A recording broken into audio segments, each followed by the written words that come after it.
ब्रह्मांड के सामने हमारी औकात।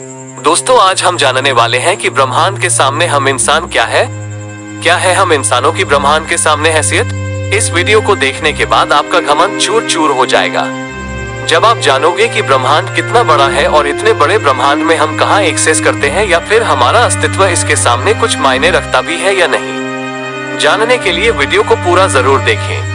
दोस्तों, आपको जानकर हैरानी होगी कि हमारी धरती पर रहने वाले लोगों की संख्या यानी पूरी धरती की पॉपुलेशन लगभग 8 अरब तक पहुंच चुकी है।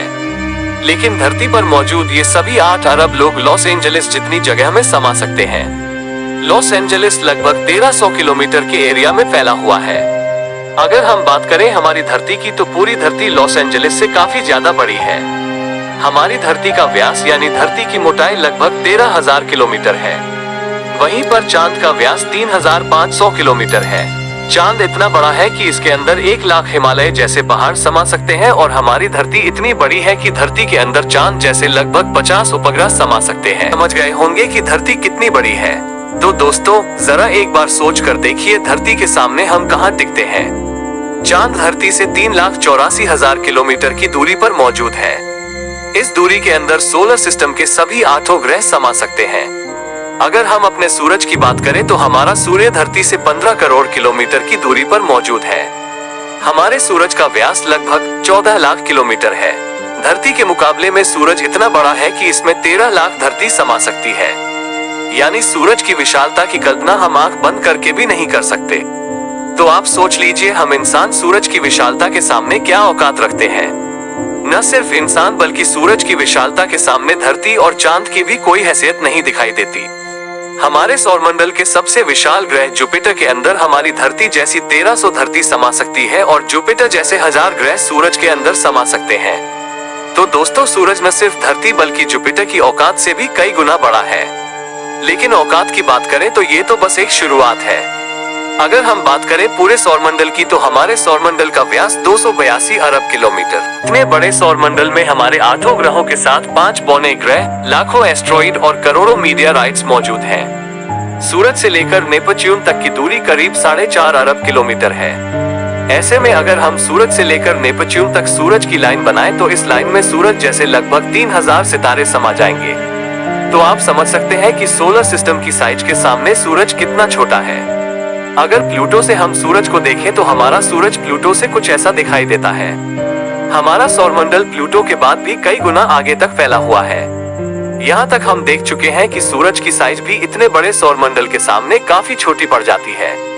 अगर हम और आगे की बात करें तो सूरज से और भी बड़े तारे अंतरिक्ष में मौजूद हैं। ये है मेगा स्टार, जिसका व्यास 38 लाख किलोमीटर है और इसमें सूरज जैसे लगभग 20 तारे समा सकते हैं। इससे भी बड़ा तारा है आर्कट्रस, जो 3 करोड़ 60 लाख किलोमीटर चौड़ा है। इसमें सूरज जैसे 17,000 तारे समा जाएंगे और इसके और आगे चलने पर ब्रह्मांड में एक और तारा है रीगल, जिसका व्यास 11 करोड़ किलोमीटर है। इसके अंदर आर्के ट्रेस जैसे 50 तारे समा जाएंगे। सूरज जैसे 4,85,000 तारे समा जाएंगे। अब हम देख पा रहे हैं कि सूरज भी यहाँ आकर कितना छोटा पड़ रहा है। चलिए और आगे चलते हैं। ये है बीटलजूस, जिसका व्यास 1 अरब 23 करोड़ किलोमीटर है। इसमें रीगल जैसे लगभग 1400 तारे समा सकते हैं और सूरज जैसे लगभग 67 करोड़ तारे समा सकते हैं। अब आप सोच लीजिए, यहाँ आकर सूरज भी एक रेत के कण के बराबर लग रहा है। इसके आगे हम मिलते हैं BYKNS में जॉर्ज से, जिसका व्यास 2 अरब किलोमीटर है और इससे भी बड़ा तारा है UY स्कूटी, जिसका व्यास लगभग 2 अरब 40 लाख किलोमीटर है और अब तक का सबसे बड़ा तारा है स्टीफेंसन 2T, जिसका फैलाव 3 अरब किलोमीटर के बराबर है। यानी इस तारे के अंदर सूरज जैसे 9 अरब 80 लाख तारे समा सकते हैं। ब्रह्मांड में अब तक इससे बड़ा कोई सितारा नहीं मिला है और इस तारे के सामने सूरज का अस्तित्व न के बराबर है। ऐसे में हम इंसान और हमारी धरती तो इसके सामने कुछ भी नहीं है। जरा सोच कर देखिए, इस तारे के अंदर धरती का अस्तित्व मायने भी रखता है या नहीं। अब अगर हम बात करें ब्रह्मांड में इससे भी बड़ी संरचनाओं की, तो हम पहुंच जाते हैं कैट्स आई नेबुला के पास। यह आकार में 0.4 प्रकाश वर्ष बड़ी है। यानी प्रकाश को भी इसे पार करने में 4 महीने 26 दिन लगेंगे। ये ब्रह्मांड के सबसे विशाल तारे के मुकाबले कितना बड़ा है। इस नेबुला के अंदर स्टीफेंसन जैसे लगभग 3000 तारे समा जाएंगे और इससे भी बड़ा हेलिक्स नेबुला है, जिसका व्यास 5 प्रकाश वर्ष है। यानी प्रकाश को इसे पार करने में 5 साल लगेंगे और इसमें स्टीफनसन जैसे 15,000 तारे रखे जा सकते हैं। इससे भी आगे है और यह नेबुला जो 24 प्रकाश वर्ष चौड़ा है और इससे आगे हमें मिलता है ओमेगा डोरीगज स्टेशन जिसका व्यास 150 प्रकाश वर्ष है और अब तक जिन विशालकाय संरचनाओं को हमने देखा है उन सबको अपने अंदर समाने वाली इन सबसे करोड़ों गुना विशाल ये है हमारी आकाशगंगा मिल्की वे यानी मंदाकिनी आकाशगंगा जो कि 1 लाख प्रकाश वर्ष के व्यास में फैली हुई है। यानी यह इतनी बड़ी है कि इसे पार करने में प्रकाश को भी 1 लाख साल लग जाएंगे। और आपको बता दें कि प्रकाश की गति 3 लाख किलोमीटर पर सेकंड है। हमारी इस आकाशगंगा में इस तरह के बड़े बड़े 400 अरब तारे मौजूद हैं और इतने ही ग्रह इसके अंदर मौजूद हैं। तो यहाँ आकर आप कल्पना भी कर सकते कि यह कितनी बड़ी है। इसके अंदर हमारी धरती खत्म भी हो जाए तो इतनी विशाल आकाशगंगा को कोई फर्क नहीं पड़ने वाला है। हमारा सूरज भी खत्म हो जाए तो भी इससे कोई फर्क नहीं पड़ने वाला। ब्रह्मांड का सबसे बड़ा तारा भी खत्म हो जाए तब भी इस पर कोई फर्क नहीं पड़ेगा। लेकिन ब्रह्मांड यहाँ भी खत्म नहीं होता है। इससे भी आगे चलने पर अगर हम हमारी पड़ोसी आकाशगंगा एंड्रोमेडा की बात करें तो ये हमारी गैलेक्सी से 2 गुना बड़ी है। इस गैलेक्सी के अंदर 10 खरब तारे मौजूद हैं। अब तक जाने गए सबसे विशाल तारे स्टीफेंसन से इस गैलेक्सी को भर दिया जाए तो इसमें 40,000 खरब स्टीफेंसन 3 जैसे तारे आ सकते हैं। अगर हम और आगे पृथ्वी से 23 करोड़ प्रकाश वर्ष दूर जाए तो हमें एक और आकाशगंगा मिलती है, UGC 2085 गैलेक्सी जो कि 4,63,000 प्रकाश वर्ष के व्यास में फैली है। ये हमारी गैलेक्सी से 4 गुना बड़ी है और इसमें 50 खरब तारे मौजूद हो सकते हैं। पृथ्वी से 100 करोड़ प्रकाश वर्ष दूर इससे भी और भयानक और बड़ी गैलेक्सी है ICL एवं वॉन गैलेक्सी जो कि 40 लाख प्रकाश वर्ष के व्यास में फैली हुई है और इसमें 1000 खरब तारे रहते हैं। इसके अंदर 30,000 से भी ज्यादा मिल्की वे गैलेक्सी जैसे आकाशगंगाएं समा सकती हैं और अगर हम इससे आगे चलकर और देखें तो इससे भी ज्यादा बड़ी गैलेक्सी ब्रह्मांड में मौजूद है जिसके सामने मिल्की वे आकाशगंगा भी कुछ नहीं है।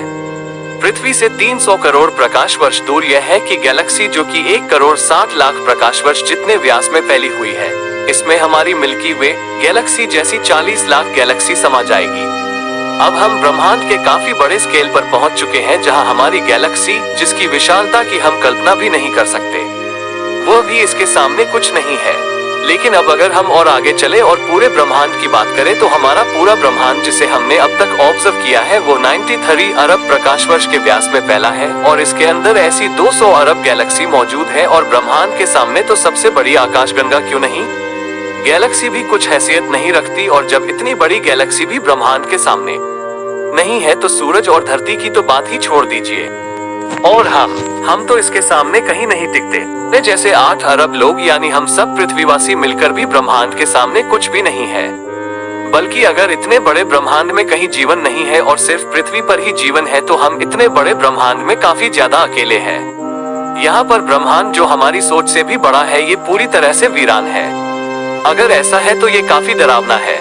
ये हमें बताता है कि हम कितने अकेले हैं और अगर इसमें जीवन है भी तब भी हम कभी इतनी दूर तक एलियन से नहीं मिल सकते और तब भी हम अकेले हैं इस ब्रह्मांड में, जबकि यह ब्रह्मांड भी यहाँ आकर नहीं थमता क्योंकि फिलहाल हमने इससे आगे देखा भी नहीं है कि